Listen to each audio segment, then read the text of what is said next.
Wasn't that the outro? Yeah, It could be. I inverse. could be living in reverse. I mean, they're very close together, and I looked away right as I clicked. Maybe So, it's opposite day. you dear listeners that listen so consistently, don't turn us off now, because We we still have a whole indeed, episode. yeah, we still Well, have an whole episode. here's a question based on the Freaky Friday intro outro thing that just happened. Yes. Who do you think? Well, two questions Okay. within the podcast. Who are Mm. the two main? So me, Ray, Alexis, and Jessica Besson, who we miss, but we will see soon. Yes. Who do you think, if they Freaky Friday'd, would be the least likely to notice? Hmm.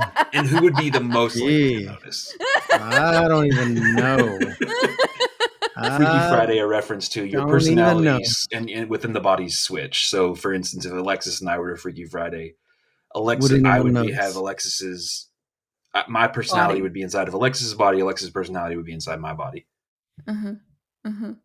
I feel like Ah. Alexis and Ray would be the most jarring. Which role is which? I want to hear this. Why would it be so jarring, Brett? Not to put you right on the spot. Well, Alexis is like, I'm waiting. I know. I'm like, I think Alexis would be. It would be like people would be like, "Are you okay? Like you're just like a little more chill, like a little more. I don't know you don't what. seem as Like you just angry as you seem usually do. yeah." And with Ray, it'd be like, "Are you okay? Are you okay? You seem a bit more edgy than lately. You seem to have some fire in your Things belly seem there." to be bothering you that normally don't. A little vim and vigor to the stew today. I think maybe I'm just Ray's internal monologue, and I would be letting it out. Ooh, yin and yang, you think? I think. Yeah, I think you're that just you Ray, are. no filter. Yeah, just Ray, no filter. I think because Ray and I get up to things when two of us are together. We So you're It's saying bad. this is It's not a from Ray. cancellation effect. It's a magnification effect, and I Yeah. can't explain that. I can't explain that. Well, mostly because you're a bad influence, and I can be baited into anything. So. Ray baited. I love it. You've been Ray Ray baited. baited. Not rage baited. You've been Ray baited. I was in Ray, school go a bit fight of him. an You want to fight instigator. him? You know you do. I never approached problems, even in elementary school, head on, because I would always whisper in 3 different ears to accomplish the goal, and ended up having The puppet master. Yeah, wow. and I was over there going, "Can I help you, or, with the erasers, or can I, help you, teacher?" It was like, yeah. So I guess Does Reed Brett, have any of that? What's that? Does Reed have any of that? Your son Reed? Yeah, he's got it bad, and I'm in so much trouble because my energy level's waning and his power is waxing. So I can definitely is, see him as like a coalition builder against whatever he's, just sort of charming people. Bedtime, Yeah. He uses our words against us. I mean, did you have any of that in you, Brett? Like who would Brett match up with? I need to know this, Alexis. What are you thinking for the Freaky Friday switch over with Brett? And I will say, within the podcast is fun, but also outside the podcast can also be fun. Yes. We can play different roles someday, yeah. Yeah, I think Jessica and Brett could switch and be like could fly under the radar if they wanted to. Like they would be actively saying, I know what I'm doing here, but I think they could both fly under the radar. I don't think Ray and I could hide ourselves. Yeah, that's an interesting combo. The Jessica and Brett, which they can both have extremely righteous indignation in a very good way, but it would fly under the radar if you did not know them well. So I feel like they're both able to like sit in a room with ragey people and just be like, well, that's a thought.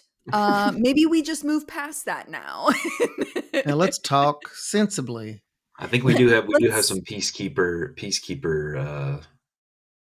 vibes, tendencies, but also different. The mama bear thing is very obviously that's the thing with Jessica, but I have that kind of as well. You do. Don't mess with Brett's team, man. Team Brett. He comes Come out. get you. The Virgo in him comes out. Takes all kinds of kinds, folks. It does. It does indeed. Well, you know what else it takes all kinds of? Pesticides to keep our tomatoes Okay. from getting blight every summer. So It there is you go. it is gardening season in Kentucky, and we all kind of had a feeling. We kind of knew that was such a historically wet period in Kentucky this And spring. cool, relatively cool. Relatively cool. We had relatively cool spans. Apparently, there was a Mhm. warm spell that went on record, but then it got really cool and wet. And that, as far as triangles go, is a perfect quad. It's a perfect Mhm. disease triangle. And now that everybody's, Mhm.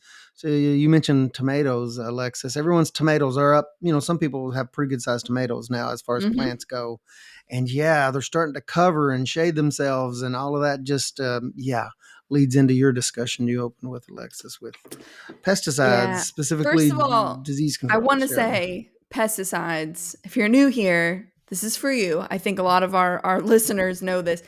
Pesticide is not a bad word. It also includes organic things. Yeah. Organic things are considered a pesticide. So we're not saying, we're not flirting with either side of the fence here. We're just calling it one big thing. I just want to make sure everybody Well, knows yeah, I we are mean, it friends just of organic and conventional. I just feel like sometimes the word etymologically, pesticide could be ugly. I mean, pesticide carries some cultural weight, some cultural baggage yeah. Yes. now. Yes. Pesticide free, anti-pesticide, whatever. And I think that there's some definitely valid critiques and concerns to have Sure. about prevalence of pesticide. But I mean, if you're just breaking it down, it's just a pest, and you want to icide it. Killing a person is Mhm. homicide. Killing a pest is pesticide. I mean, in You the I guess if yeah, you are you a use total pacifist, like at a very yeah. like a Buddhist like core Yes. self, maybe you might have some objections to pesticides, but conceptually, most people are fine to have the stink bug die rather than ruin their tomato, or have the cucumber beetle die rather than give the bacterial wilt to their cucumbers. Mhm. we're Which getting a lot of questions on all. We're going to get a lot of questions on all those things. But yeah, this wet year has, I mean, it's been on our minds as far as, and again, pesticide is never our first line of defense. We've talked a lot about on the show integrated pest management. It's part of an overall control strategy to manage damage to an acceptable level. Let's just put it that way. So, with Mhm. that being said, we talk about pesticides, but that's part of a larger control strategy. It's not stage one. It may be state consideration or stage 3 or 4. But with Mhm. Yeah, this wet year, you I might mean, go it's a concern. Yeah, back to go ahead. previous IPM episodes that Mhm. we've done. I think you all might have already just mentioned Cultural that, but controls, stuff like that. Yeah, Yeah. for and, sure. I, so like some quick examples of what that would be. If Um, well, you're going to be look. pruning, or if you're going to be doing any kind of like that kind of Mhm. intervention, clean your tools in between uses or in between areas where there's Yeah. problems. Or Or spacing of tomatoes to allow greater airflow and light penetration down into them. And on that mhm. same line of thought, if you have a peach tree that you're doing correct pruning that lets light get down into the interior canopy and it dries the foliage quicker and therefore reduces disease pressure. All of those are things that do not involve pesticides, but in the strictest sense, I mean, if we're talking about pesticides, sunlight is a pesticide because it helps destroy pathogens. So we could go down Uh-huh. that hole, but we're doing kind of cultural practices you guys just mentioned. And there's lots of those, and that's usually what I think about first is things like variety selection and cultural practices before I ever think personally and professionally before I think about pesticides. And in Mhm. these wet years, we know that we're going to have what, guys? I mean, what's cropping up now? Disease, powdery Yeah, mildew, botrytis, blight, yes, lawn, landscape, all of and them. gardens and Mhm. flowers, you name it. This, trees. yeah, trees, Yeah. lots of I anthracnose cause. I saw uh, it was Annie, my wife Annie. I don't know if it's that she focuses on the positive. I don't know what, but she tends not to notice like really obvious disease things or like that type of stuff. She's more focused on the flower than the. Uh-huh. But she noticed and pointed out. I think it was like a maple anthracnose that I Mhm. on like silver maples, things that are normally like Mhm. almost bulletproof, at least in our Yeah. neighborhood. and it was this black, like malformation, gross Mm-hmm. fungal Tar body spot. on the fungal, right? Yeah. Yeah. Yeah, Yeah, on the mostly. leaves of the maple trees. Yeah. And I was like, yeah, that is an indication of just how wet and disease friendly our early year, Mhm. first half of the year has been. Yeah, I Yeah. guess that's one thing we can talk about. I mean, we tend to gloss over it. We've never, don't think, explicitly talked about it. And we don't want to talk about it a lot here. But we talk a lot about the disease triangle that informs all of our decisions, and that's, you've got a host that's susceptible and to some level, and disease pressure, then the environment, and there's a lot of different ways you can look at that. But all that being said, is the conditions have been just right on the disease triangle, at least early on, for early heavy disease development. And now we're dealing with the fallout of that, as Brett said, on trees. Lots of maple calls this year, and we're going to get that on gardens because uh, it's just been really good conditions for that early disease, and it's starting to show now. People are starting Mhm. to notice that. So one So, thing, oh, yeah, well, I was gonna say like, questions that start to come in, I think as things start to heat up. Yeah. When you say fallout, I think some of that is because the amount of time since infection occurred, and Mhm. so then we're getting that, but also, um, because the heat will put stress on the plant, right? Mhm. So we know, like, actually, even though we have all these warm weather plants, tomatoes, we always think, oh, it's hot weather, but they don't really like it much above, like, what, 80 to 85. I Yeah, mean, if it's lots of hotter garden than plants that, then don't. they're, Yeah. even though they don't like the cold either, they're like me, they're just like middle of the road type of plants. We But use big words like physiological, like, Mhm. issues, tomato white flecking, or just, heavy tissue callousing of the tomato if it gets too hot and you don't have good Mhm. shoulder coverage, good vine coverage Mhm. of the tomato.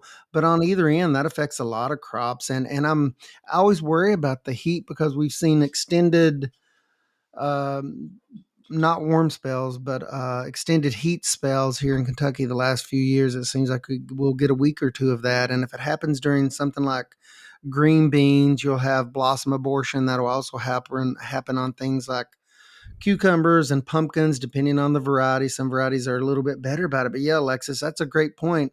I mean, we're talking about diseases now, but I mean, well, let's I zoom think out a little Well, bit. We're talking about but part of weather. what I thought part of what you were saying, Alexis, was that those fungal spores and mhm. things, or even the bacterial stuff Yeah. might be there, but then this heat causes stress, which opens. It's Mm-hmm. sort of like how you ever Susceptibility. notice how when you're really stressed out about work or family or whatever, you tend to get sick.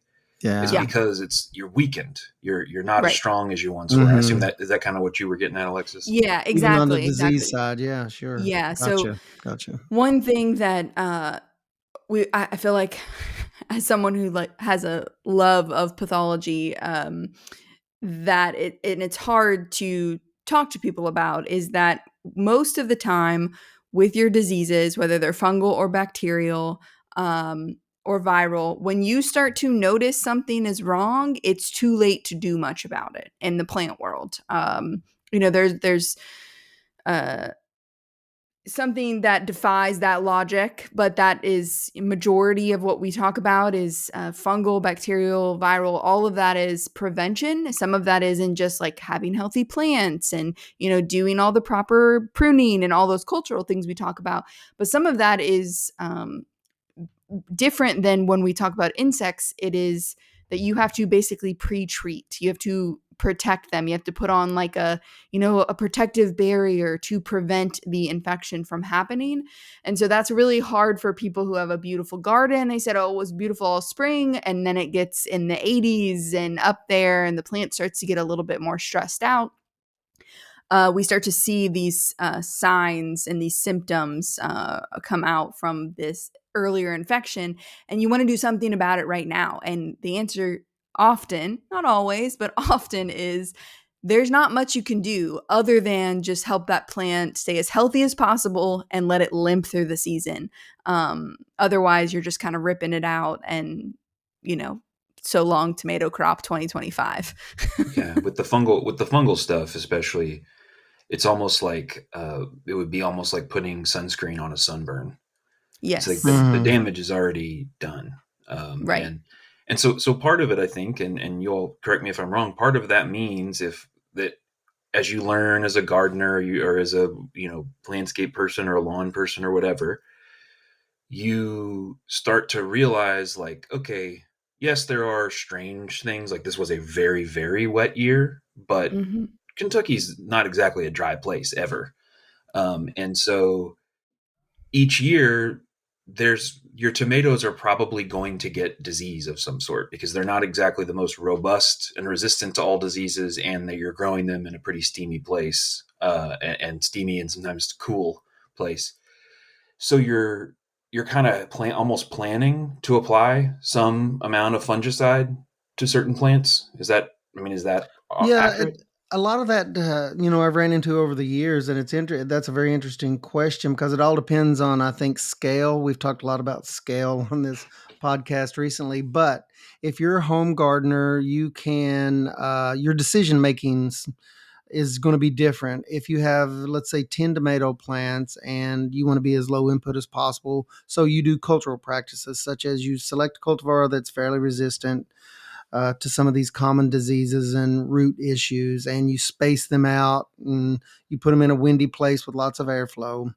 Now, if you're a commercial person, you are big enough to where you're probably going to pre-treat by anticipating weather patterns and disease Mm-hmm. movement and when the disease is typically present and stage of growth.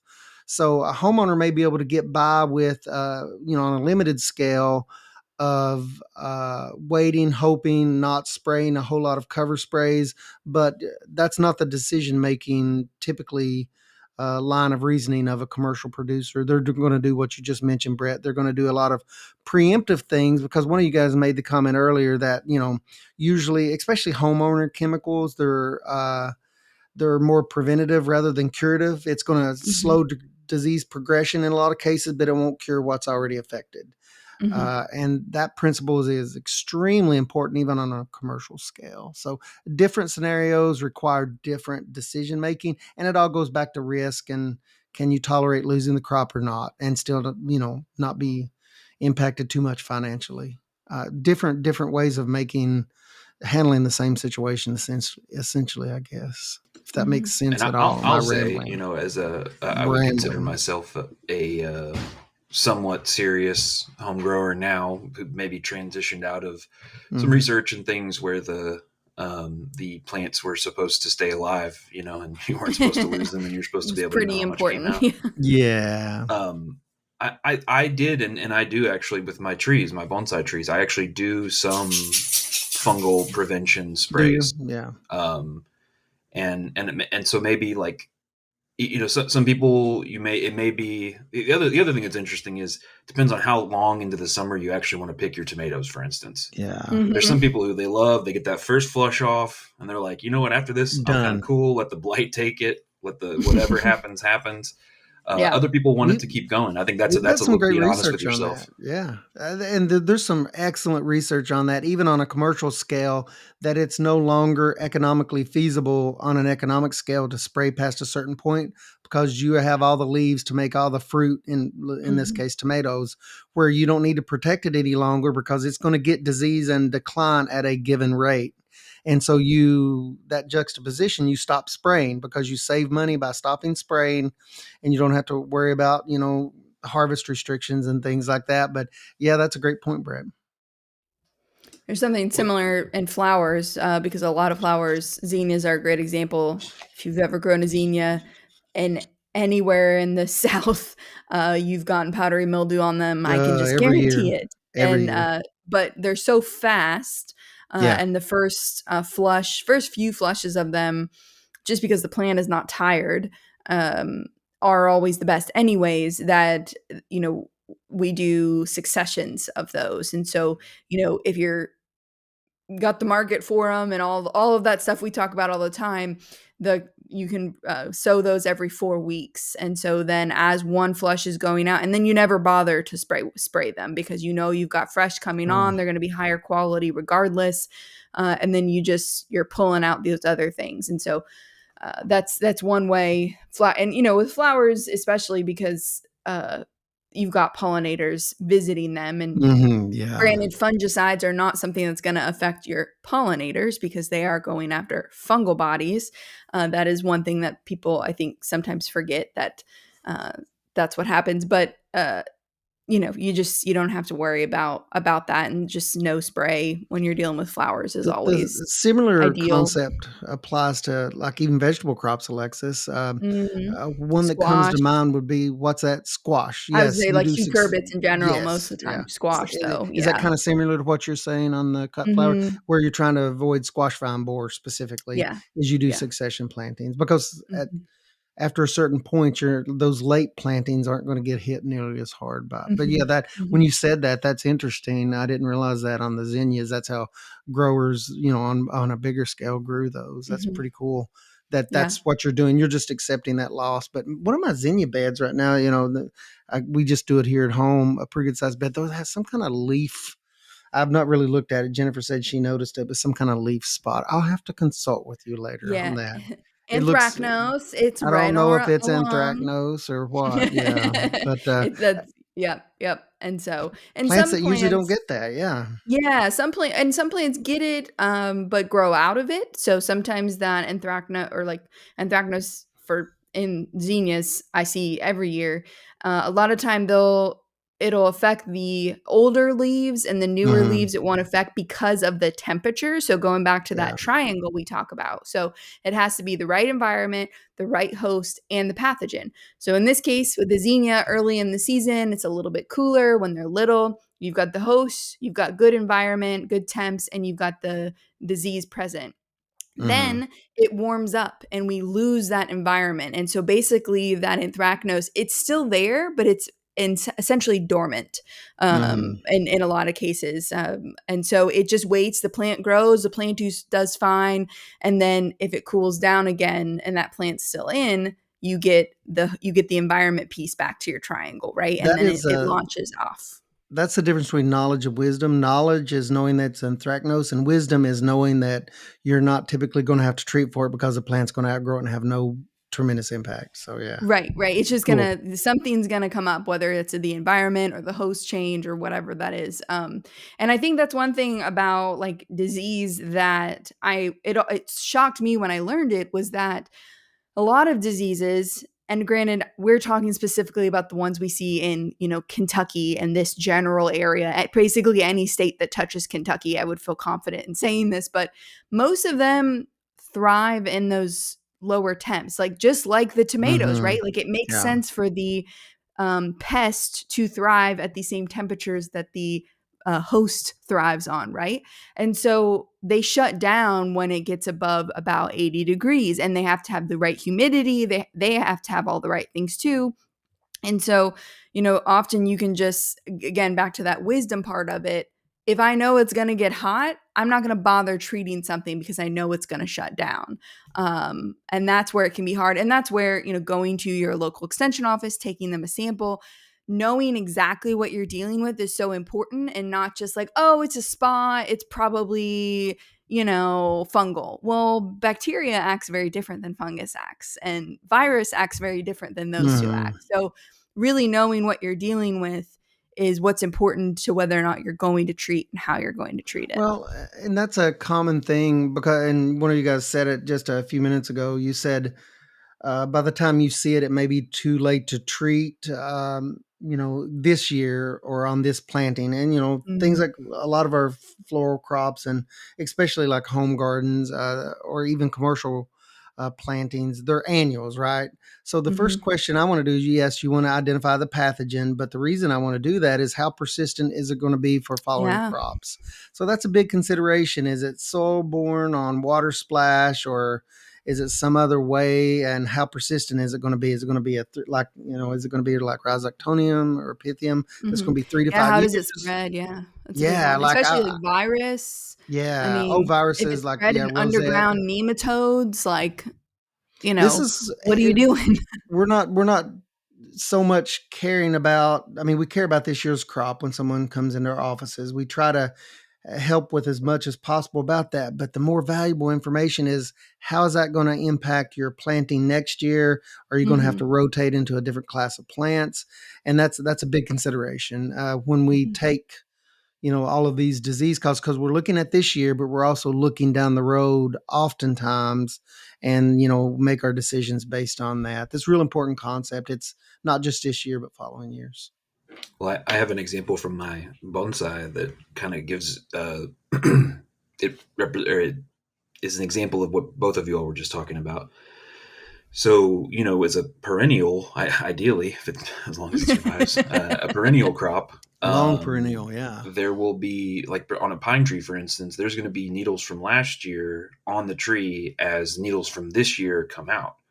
And Mhm. so I have trees that got some needle cast issues last year, and I was able to stop the spread of that, but they're pretty infected. And as the new needles emerge this year, I'm trying to protect them from, in that cool time of year, from becoming inoculated by the needles from last year. And so Oh, ideally next year I'll have healthy needles that didn't get inoculated. And so I'll still be vigilant, but it's an interesting, because it's almost like two crops on the same plant, basically two rounds of yeah. foliage on the same plant. And as Alexis pointed out, what ends up happening with a lot of those, with some of the specific ones that I have on some of these that affect these trees, is that they actually get inoculated and to a certain extent infected in the spring, but as it heats up, the fungal bodies go dormant, and then they don't show back up again until the fall. And so Mhm. you think that it got infected in the fall, but it actually got infected in the spring. And so you're like chasing your tail, only to realize there was this 6-week window when the needles were emerging in the spring, before those needles had hardened off, before they had formed a Mhm. really hard cuticle to protect them from those fungal things. If you treat during there and prevent the spread, then that's kind of your window to not Yeah. have ugly needles a year and a half from now, which is kind of crazy, a crazy Mhm. longer term disease cycle thing to think about. But I wanted to, I think when I at the home garden scale, one of the things that I got a little bit lost on, or a little bit overwhelmed with, I guess, was, okay, so I've gone through all my cultural practices, I've done all the things that I can, and I'm just coming to terms with the fact that I live in humid Kentucky with some crazy cool springs sometimes. And I'm going to have to spray in the case of what I'm doing, the density that I'm at, etc. Mhm. So for a while there, I bought the like pre-made, like the almost like In a kitchen spray cleaner bottle. type spray bottles. The thing about those is that it's really hard to get good coverage on more than like one plant or two plants, and your hand gets tired and everything else. So I was just curious, like other options. It's also kind of expensive because you're buying a lot of water in there. Mhm. I've kind of figured out some stuff, but I'm curious, if people come in and talk with you all, is there any kind of discussion of that small scale equipment Sure. up even to larger scale? Yeah, that's one of the first questions I ask. I'll usually start with that. I mean, how many plants do you have? What's the scale of what you're spraying? And then we start to have discussions like, if you have no sprayer at all, is it something that's appropriate with a hose in mixer sprayer kind of thing? Like the classic example is the dial and spray type sprayers that have the big red knob on them. But then I start to ask about things like backpack sprayers, just some kind of sprayer that's appropriate for the number of plants that they're spraying and the height and general Mhm. size of those plants. Really important. Yeah. I love me just like a little, I mean, I've got backpack sprayers, I've got like larger things, but those can be expensive. And Mhm. the thing I tend to go to the most often is just my little hand pump sprayer. That's like 2 gallons. I'm going to use that a lot. Ideally, this is because, a lot of the time I'm using it for like hot spots type area. Like I've seen, oh, this plant's not quite looking right. I'm going to make sure I'm protecting it and everybody around it so that it's not, nothing is spreading, or just the amount of preventative I'm doing. And the beauty of that is even if you wanted to buy, um, you know, I always tell people the more for your money is going to be like a concentrate, right? It's just like when you're Mhm. buying, apple juice. If you buy an apple juice concentrate and mix it up yourself versus you buying a thing of juice, right? You're gonna get more. But like you said, it can be expensive if you're new to gardening, or you're just not sure if you want your tomatoes to last all season or whatever that's like, and you want to stick with buying the small amount of pre-made. Maybe you're really bad at math. I also get that. Sometimes I'm just like, I just want the pre-made and I'm supposed to know how to do all this stuff. And But sometimes the pre-made may be the best if you have one rose bush or yeah, just like a or you just can't find it, like yeah. we talk about where in areas of Kentucky, there's areas in Kentucky where the only place to buy a pesticide is going to be at like the Dollar General, right? And Mhm. that's no fault of anybody's, but that's just what's available, and so you've got to go with that. So anyways, even if you're just buying that, I do agree with Brett. For most of your, a lot of your pesticides, fungicides, even your insecticides, especially at the homeowner level, because of what that active ingredient is, the most important thing you could do is get good coverage. For Yeah. a lot of them, it's like until you get drips coming off the leaf. Um, Always read the directions. The label is the law. Don't say that. I feel like Rick Besson will haunt my dreams. But It's gotta always be in follow the there. label. But usually coverage is the best. And with fungicides, Yeah. especially, remember that barrier. If you miss a spot with your sunscreen, you're gonna get sunburned. And so you need to create that good even barrier. And so buying that small pump spray that you can wash and reuse as many times as you want, if you take care of it, um, is just going to help you get more coverage. So even if you dump your like little spray bottle into that thing that has a finer mist, you can spray more at one time because you're just pumping it with your hand occasionally. That is a really big upgrade, even if you're still Yeah. using the same at home products. So um, that would be, you'll see a huge difference with how effective you are. And Yeah, I found over you could adjust the spray tip to give you Hmm. yeah. a bigger versus a finer mist depending on what Mhm. you're doing. But I think sometimes like your hand gets tired when you're squeezing the spray Yeah. bottle, like the manual spray bottle, and you're like, that's good enough. And honestly, if you don't get great coverage, you might as well have almost not even applied it at all, Yeah. It's just depending a on what it waste is of time that and you're money. applying.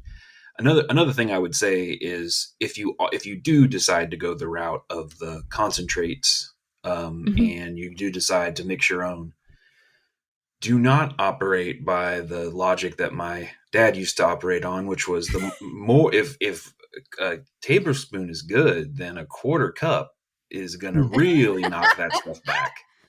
That may be the case with servings of vegetables when you're eating at dinner time, and Peaches, we're an looking extra at little bit you. might be Or good. But with cake. pesticides, there's some very, very smart people who have done some very, very hard math and chemistry to formulate and figure and test, and they recommend the dose that they recommend because that's how it's effective, and that's how it's safe for people and plants and Mhm. animals, and that's how it's safe for the plant. Like, you can actually end up harming or killing your plant if you over apply certain Right. pesticides in the process. So And follow like, the labels are written, and the label is the right. law. Follow the label instructions. They have very good, very clear instructions about what size, if you're doing for what type of crop you're doing it for, Mhm. and just follow that. And I would agree with you. I think that 1 to 2 gallon sprayer is like the sweet spot for most, Mhm. Mhm. like, and even at like a decent scale when you're managing Yeah. stuff more on a, like you said, a spot spray, or you're kind of just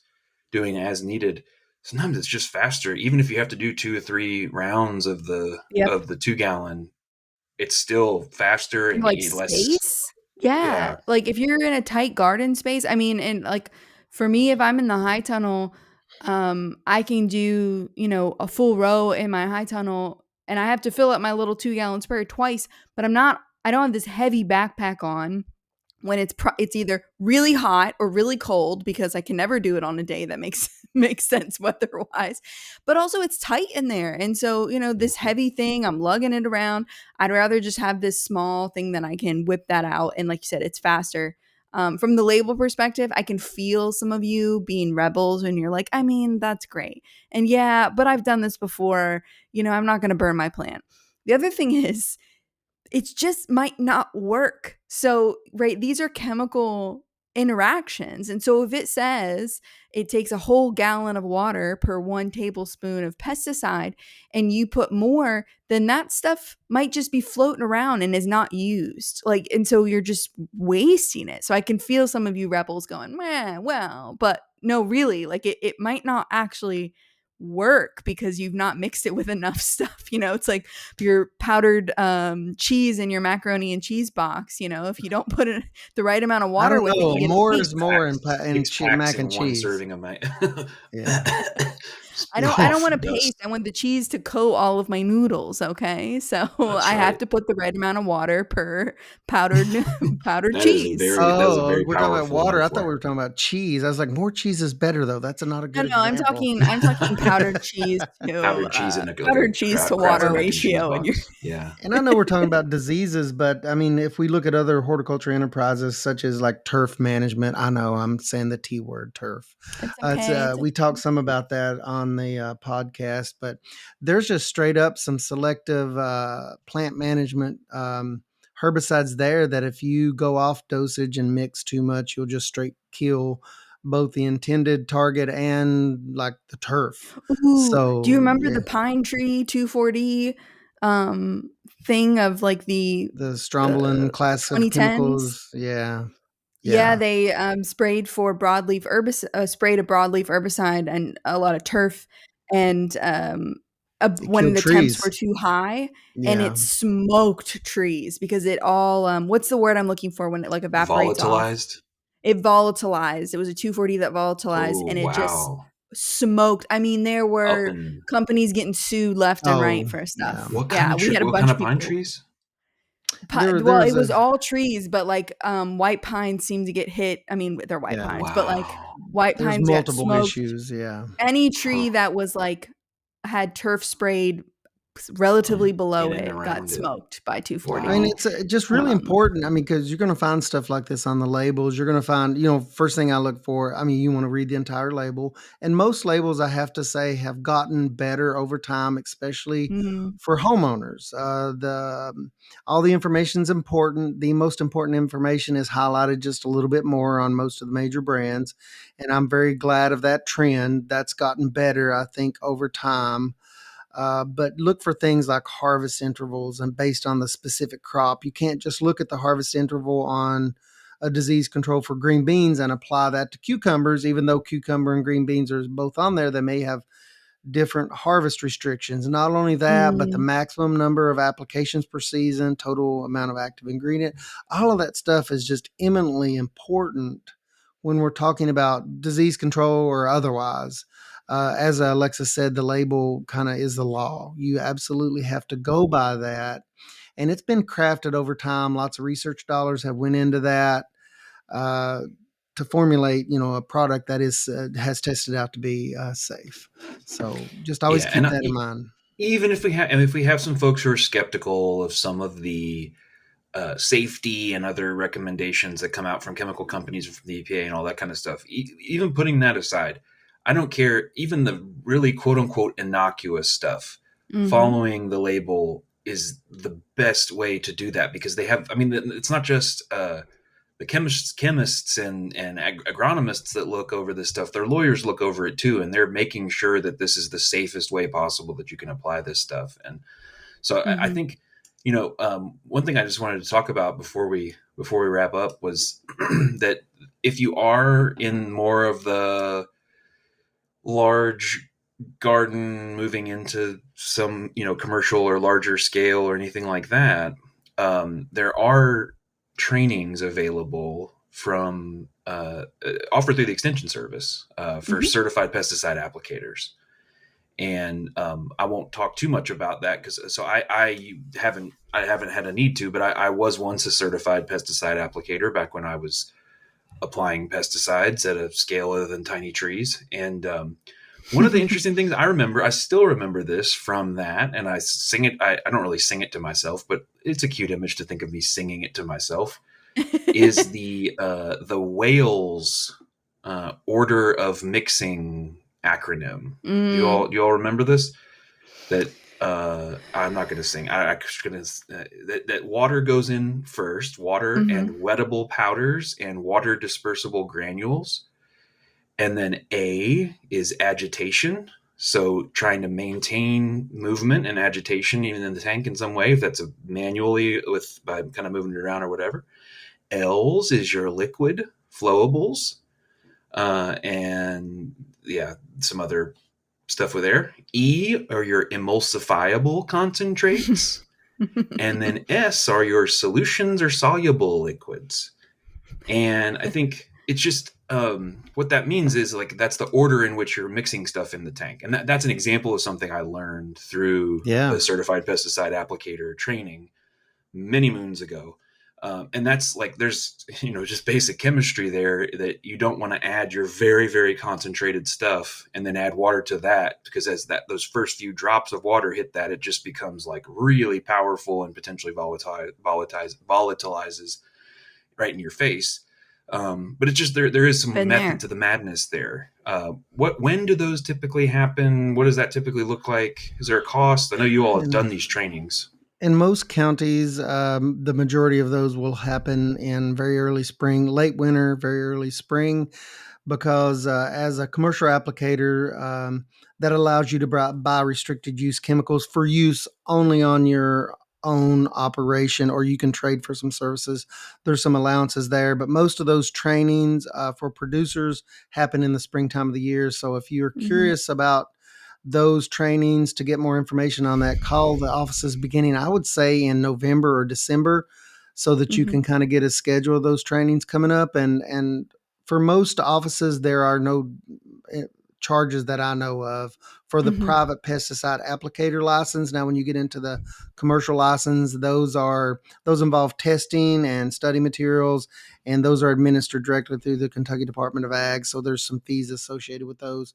But on the private pesticide applicator training program that the extension office administers, there are no fees typically associated with those. And I think those are still good for 3 years once you're certified Mhm. through a local county program. That certification lasts for 3 calendar years.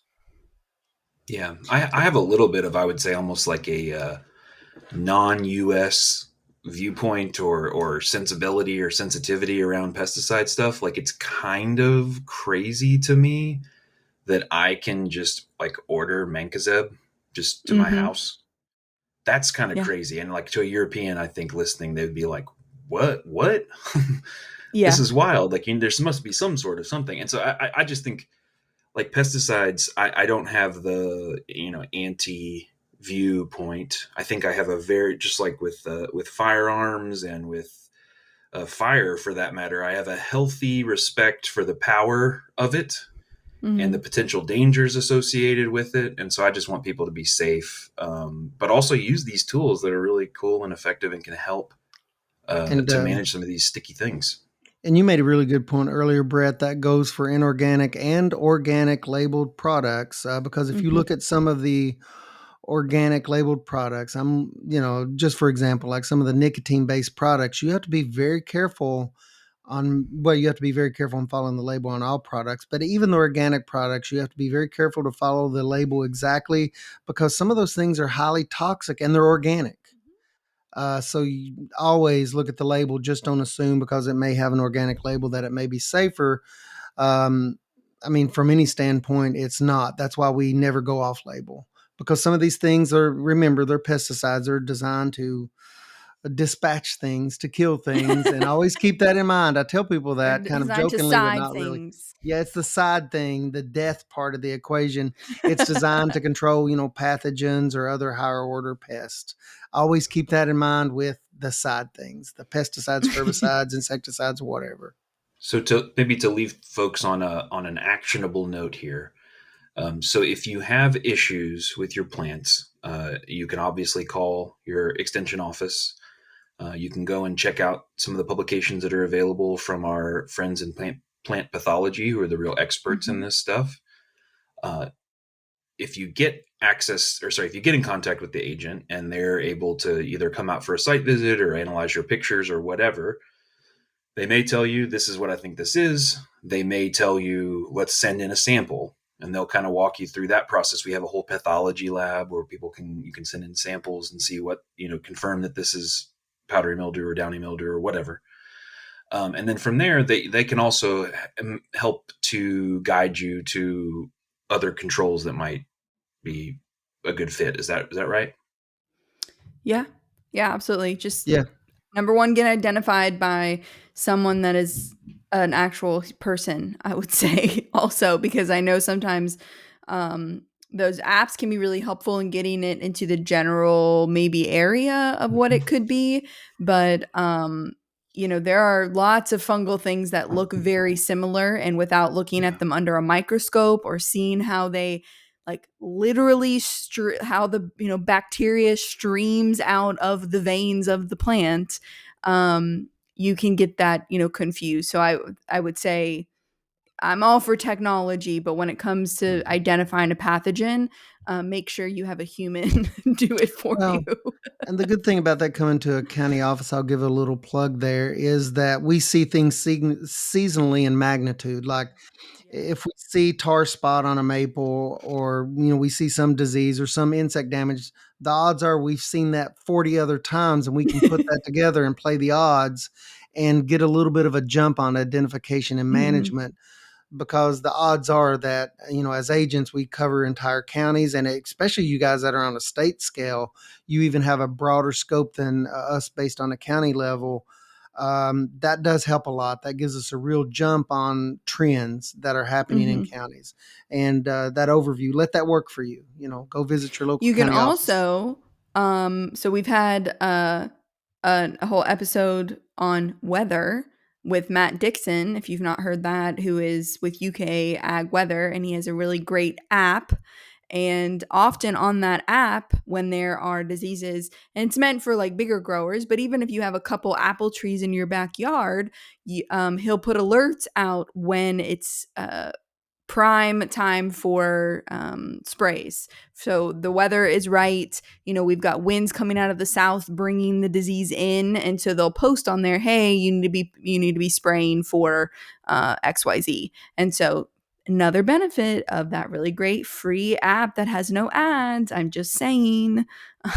It's a Yeah, good one. big It's a plug, good one. Big Matt Dixon. And Big Matt I think Dixon. like with disease and insects both, I would go and talk to the agent.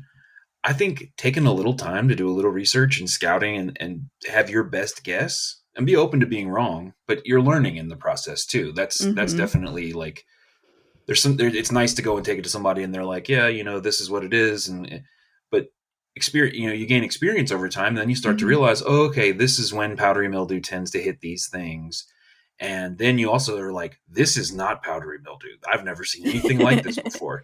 And then you start to get to the point like Alexis, where you and the pathologists are really down this rabbit hole where they're like kind of excited when the plant gets sick because it's like something weird Mm-hmm. and Something unique, and novel or like, different. oh, Yeah. I haven't seen this year at all, or I haven't seen this in 10 years. And you're like, okay. I mean, so yeah, I think that like that learning process for identifying diseases and how to intervene and all that stuff is a important part of being a Mm-hmm. horticulturist and being a gardener and just a curious Plant person. So lover, a plant yeah, person, a true leaf, one might say. you got it. Well, Keeping things I think happy we and did healthy. a pretty good ep here.